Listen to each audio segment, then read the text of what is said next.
আজকে আমি আরও একটি নতুন রেসিপি নিয়ে চলে এসেছি। রেসিপিটি হলো মাছের মুড়োর ঝাল। এটি সিলভার কাপ মাছের মাথা। এটিকে প্রথমে কেটে টুকরো টুকরো করে নিয়েছি, দিয়ে মাছগুলোকে লাল লাল করে ভেজে তুলে নেব। আপনারা পুরো ভিডিওটা দেখবেন, লাইক কমেন্ট ও শেয়ার করবেন। তারপর কড়ায় তেল গরম করে পেঁয়াজ ও অল্প জিরে দিয়ে ভেজে নেব ও একটি তেজপাতা দেবো। এরপর নুন, হলুদ, জিরের গুঁড়ো, ধনে গুঁড়ো ওগুলো রেডি করে নেব। তারপর আদা রসুন বাটাটা ওর মধ্যে অ্যাড করব, দিয়ে মশলাটা ভালো করে কষে নেব। কষে নেওয়ার পর নুন হলুদটা ওদের দিয়ে দেবো, দিয়ে ভালো করে জল ছাড়া পর্যন্ত অপেক্ষা করব। ভালো করে ঝোল ফুটে গেলে এতে মাছগুলো দিয়ে দেবো। মাছের মুড়োগুলো দেওয়ার পর ঝোলটা ভালো করে ফুটে যাবে।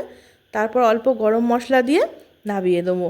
আজকের রেসিপি তৈরি হয়ে গেল মাছের মুড়োর ঝাল। টাটা বন্ধুরা।